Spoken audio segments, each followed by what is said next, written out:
Hello everyone, this is my final project presentation. On January 28, 2015, at approximately 3:15 a.m., the Bake and Eat, a 24-hour restaurant located at 3021 Blue Lane and Taylor on the Lower East Side in East Point, Michigan, was attempted to be robbed. The suspect, later identified as Clay Marshall, age 23, entered the restaurant demanding money. The waitress, identified as Corley Davis, was approached by the suspect as she was walking to her table. Corley dropped her tray as Clay pushed the gun against her waist. He told everyone that this is a robbery, nobody move, or he will shoot. There were 9 people in the restaurant at the time, including Corley and the security guard named Michael Langston, who the robber did not see approaching him. As Corley and the 5 customers, the manager and the busboy, did what was asked of them, Michael came from the right side of the restaurant by the podium where the cash register was located and surprised the suspect with his gun drawn. Michael told the robber to drop your weapon. As the suspect turned to shoot, Michael fired his weapon. 2 shots rang out, one hitting the suspect in the arm. Clay, who did not have a chance to shoot his weapon, grabbed his arm and dropped his gun. Corley ran to the other customers as Michael approached the suspect.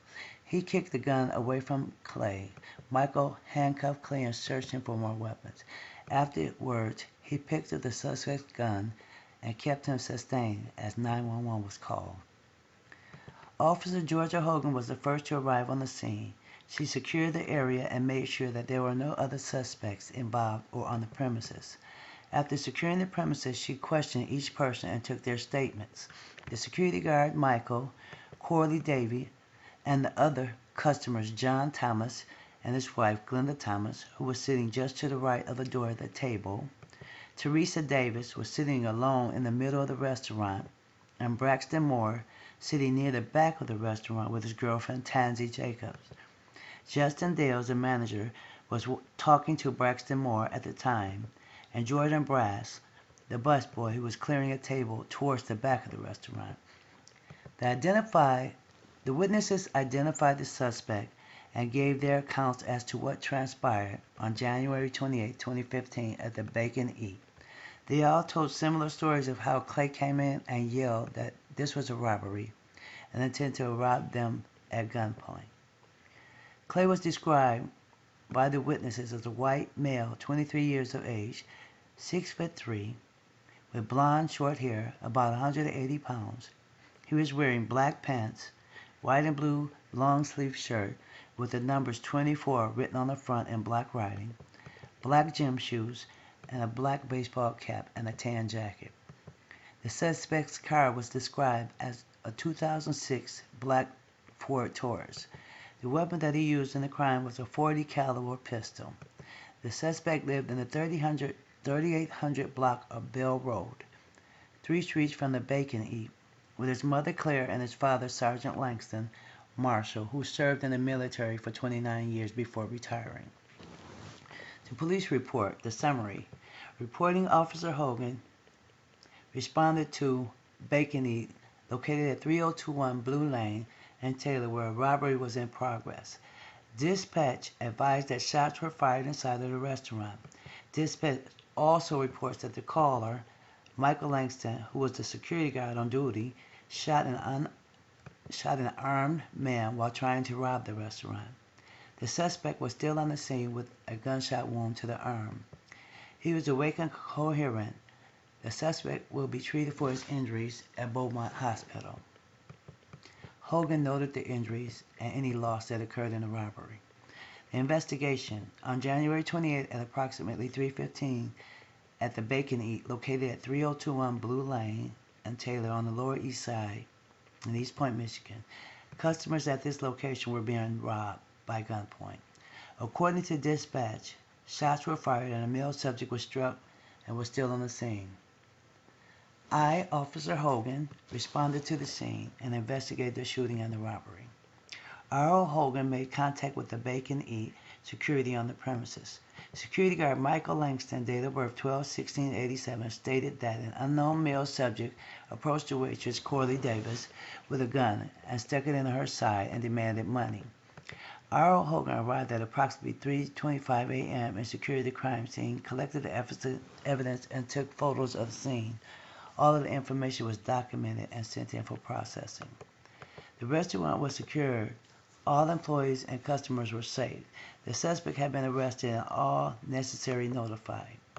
Officer Hogan retrieved video footage from the management, which recorded all of the activities that occurred at the restaurant, the attempted robbery, shots fired, as well as the witnesses. While rendering aid to the suspect, Mr. Marshall, date of birth 3/26/94, Michael Langston located a firearm lying next to Mr. Marshall and turned it over to Officer Hogan, who secured the gun and logged it into evidence. The suspect was identified through his Michigan driver's license as Clay Marshall, date of birth 3/26/94. The subject is a white male, 6 feet 3 inches tall, weighing 180 pounds. The suspect had blonde, short hair. The subject suffered a gunshot wound to the arm. Marshall was treated for his injuries. All information was logged in by Officer Hogan. The victim was identified as Corley Davis, date of birth 2/2/89, who was shaken up but not physically injured in the incident and was taken to the station for questioning. Both the subject, the victim, and all the witnesses will be interviewed, and the findings will be documented. R.O. Hogan will notify command and the DB. This case will need follow-ups and evidence testing. At this time, this case will remain active. R.O. Hogan will supplement as needed. No other incident occurred during this investigation.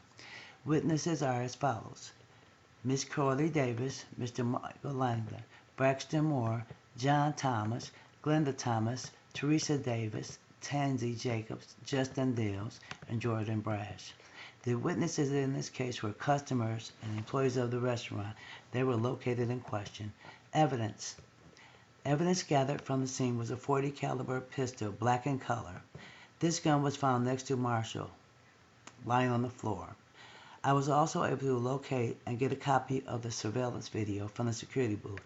I secured the security guard's Glock 45, black in color, along with the bullet casings left on the floor where the shooting took place.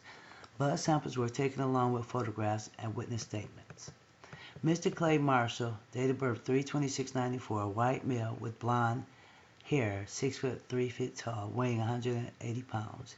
Clay Marshall went to the Bake and Go and tried to rob the restaurant. He is now in custody at Macomb County Police Department.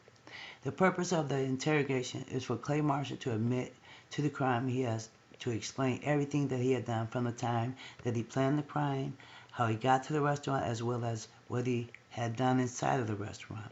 He has to describe the crime scene and the part that he played, the victim, security guard, and the weapon that he had during the robbery, which was a .40 caliber pistol. Interrogation technique.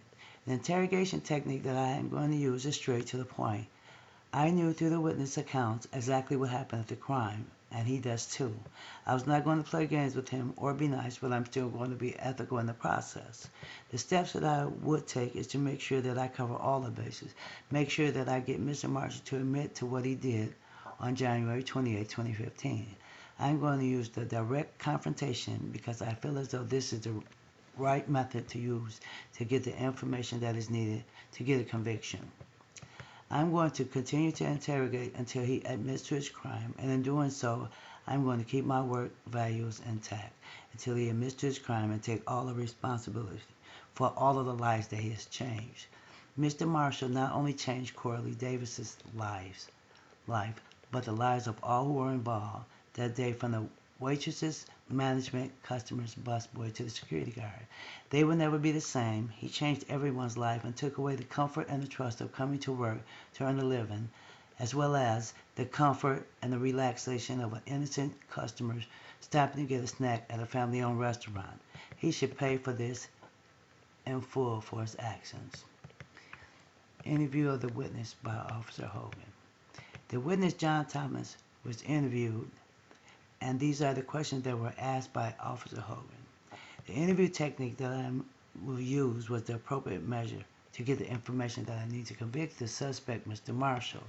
The non-accusory technique is the best one for this situation because he is the witness and is being interviewed to find out the facts that occurred at the crime scene. The witness, John Thomas, was questioned about what occurred on January 28th. The questions that I asked was state your name for the record.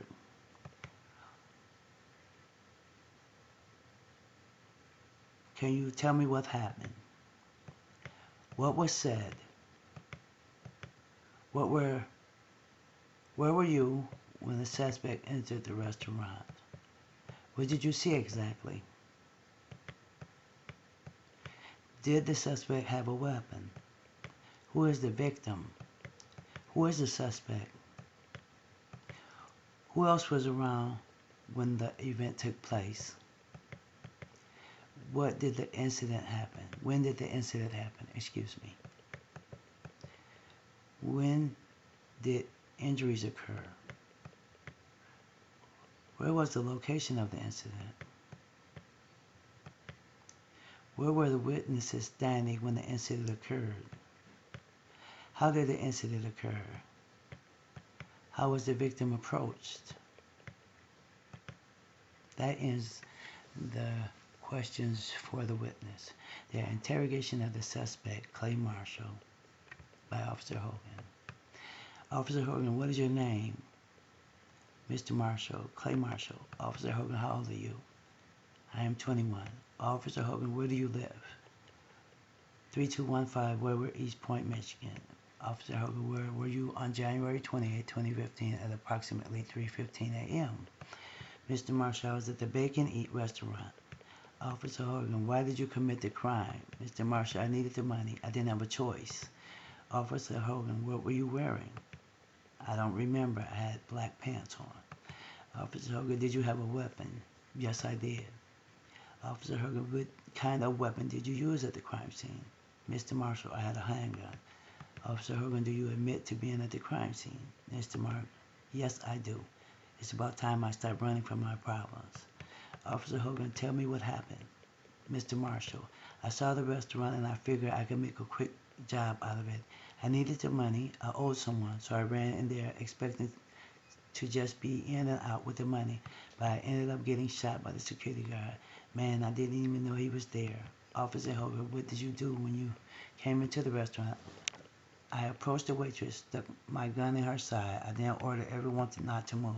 I planned on just getting the money, and then I got blindsided. Officer Hogan, how did you get into the restaurant? I drove there and parked my car next to the lot so no one could see my vehicle. Officer Hogan, were there anyone else involved in the crime? Mr. Marshall, I was just me. It was just me. Officer Hogan, did you threaten the victim? Mr. Marshall, yes, I did. Officer Hogan, what did you say to the victim? Mr. Clay, I told her that I was going to shoot her if she did not follow what I wanted. Officer Hogan, what was her response?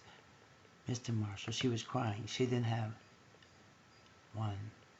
Officer Hogan, what happened when the security guard approached you? Mr. Marshall, he took action and shot me. I didn't have time to react. End of the questioning. Legal and ethical issues will occur if Mr. Marshall is not read his Miranda rights. If these rights are not read to him, the case will be dismissed. I cannot threaten, abuse, or touch Mr. Marshall in any kind of way that is not in the policies and procedures of criminal justice. Having ethics in everything I do is a must. When being in the criminal justice field, there's a thin line between ethics and unethical. Keeping myself grounded and not taking advantage of my badge for granted is the best way to keep legal matters from occurring and keeping my ethical morals intact. If I go into an interrogation room and start fighting the suspect, this will have a negative impact. But if I go into the room and go by the policies that I presented once I took an oath to protect and serve, that will have a positive impact on what my intentions are. When it comes to an interrogation interview, there must be ethics. Following the blueprint of policies and procedures set before you is what will determine how you comprehend and convey the policies on a day-to-day basis. It is important and imperative to not only respect yourself, but your workplace, your co-workers, as well as the criminals. Always remember that what you do have a profound effect on those who you come in contact with on a daily basis. Before you walk out your door and walk into your place of employment. Know that you are an example at all times. Thank you.